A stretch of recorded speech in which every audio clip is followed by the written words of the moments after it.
'Tis the season, the most wonderful time of the year. Celebration with friends and family. It's time to pay tribute to this jolly month. So join us as we get into the Christmas spirit. You've heard of Elf on the Shelf, but this is Venom on the Shelf.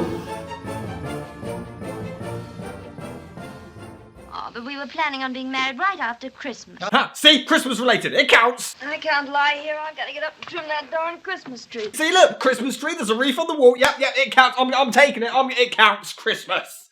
Oh, thank goodness. The Thin Man sounds like a documentary about me. That's funny. The Thin Man tells the story of a married couple called Nick and Nora Charles. He's a retired detective and they spend Christmas in New York together. Because all great Christmas films take place in New York, apparently. But I don't think so. Meanwhile, a woman named Dorothy begins to get worried as her father mysteriously vanishes right before her wedding, forcing Nick out of retirement to crack the case, further escalating when the missing man's former mistress is found dead, leading the guy in question named Clyde to become the main suspect, which Dorothy refuses to admit. The rest of the film is a basic whodunit plot, ending with the reveal in an iconic dinner party scene with all of the suspects present. Oh, and Cesar Romero's in this too. Insert some kind of Joker gag here. You're in the wrong place, buddy. The movie was actually based on the novel of the same name by Dashiell Hammett from 1934, which the studio purchased the rights to for $21,000. Director W.S. Van Dyke, who I was sad to discover was not related to Dick, Don't be so horrible. wanted the screenwriters to use the book as an outline only and give the script fresh material. On a budget of just $226,408, Van Dyke wanted it to be as natural and realistic as possible. To the point, he told William Powell, who played Nick, to do a test run of a scene, secretly filming him and used it in the final cut so that he'd be more relaxed. The director very often kept the first take if he saw no problem with them, as he believed actors always lost their fire if they had to do several takes. You listening, Kubrick? You're listening? He's a crazy man. He also encouraged improvisation to allow the exchanges to remain natural, so William Powell and Myrna Loy, who played Nora, really felt like a genuine couple. When we did a scene together, we forgot about technique, camera angles and microphones. We weren't acting, we were just two people in perfect harmony. Myrna, unlike some actresses who only think of themselves, has the happy faculty of being able to listen while the other fellow says his lines. She has the give and take of acting that brings out the best. Unfortunately, Maureen O'Sullivan, who played Dorothy, hated making the picture, not liking the rush style of direction. She hated that her role was so small and just didn't like the fast-paced format of shooting. The studio were actually against the casting of Myrna Loy and said the director could only have her for 3 weeks, not believing a film could be done in such a short amount of time. The entire movie was incredibly shot in just 12 days. The only scene in which several takes were needed was the dinner scene at the end. Powell had a lot of lines to memorise whilst trying to understand the complicated plot that he had to reveal, but the main issue was continuity. Due to it being a dinner scene and having many retakes, oysters were used but obviously were going to be eaten and had to be replaced, in addition to being under hot studio lights making them go bad. Afterwards, the cast claimed they never wanted to see another oyster again.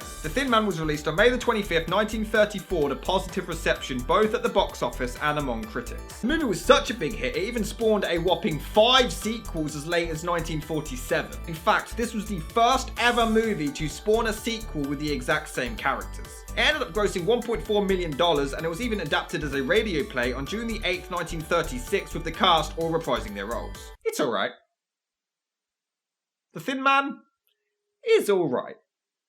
I don't believe you. You're lying. It's just kind of there. It's not a bad film by any means, far from it, but it's just a basic murder mystery. I guess it belongs in the book because it's one of the originators, but there's not much you really get out of this one other than the final dinner scene. But I will commend them. You see, throughout the entire film, the plot does get a bit complex with elements of the mystery piling up as they find more and more clues, but I don't find this particular mystery all that interesting. You see, I figured like this. Wynant went to Julia's apartment and found Morelli there. See, she's two-timing him. There's a fight. He doesn't pull anything then, though, on account of Morelli. Lets his lawyer go ahead and give her money to give to him so that she'll think it's all blown over. They keep closing in on the clues and the culprit, and I just don't really care, but then the dinner scene happens and they got my interest back. This scene is excellent. It goes on for a while, but they managed to hype up this mystery to the point I was actually on the edge of my seat, so this is worth watching for this scene alone, I think. The chemistry between the two leads is great, and the supporting cast are solid too. Well, except for... Nonsense. She got just what she deserved.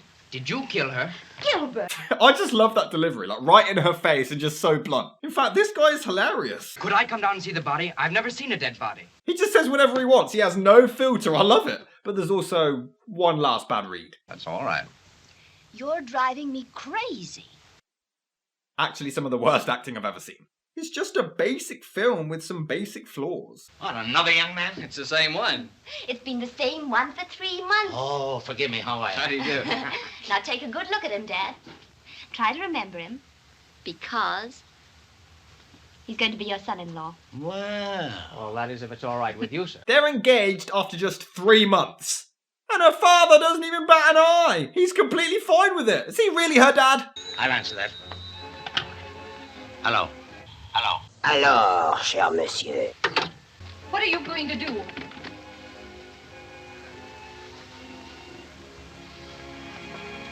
Yes, I'm going to smirk slightly. Is this really the reaction of someone who just found a dead body? I mean, she screams off screen, but then is perfectly fine. She looks more like she's annoyed at the inconvenience. Yes, that's yours. Send me up a whole flock of sandwiches. Please? Why do none of these films have any manners? I hated her for coming between my mother and father. She kept me from seeing my father. I went down there to ask her where he was, and she wouldn't tell me, so I shot her. How many times? I love how she just shows no remorse or emotion whatsoever. And he's not even surprised by it. I mean, it turns out that she's actually lying to protect someone else, but again, he doesn't even bat an eye. It's just a normal, oh yeah, I just killed someone. Ah, cool. Oh, she's right. Oh, I'm sorry, old fellow. I'm sorry. I beg. Thanks, I'm engaged for this one. Wait, what? Thanks, I'm engaged for this one. Did he just say I'm gay for this one? What is it with this film and being gay? Let us be gay. I must admit though that this is hilarious. A guy walks in with a gun and his wife doesn't even give a damn, whereas he is completely defecating himself. That makes this your party. Open up, police! Why, you two-timing?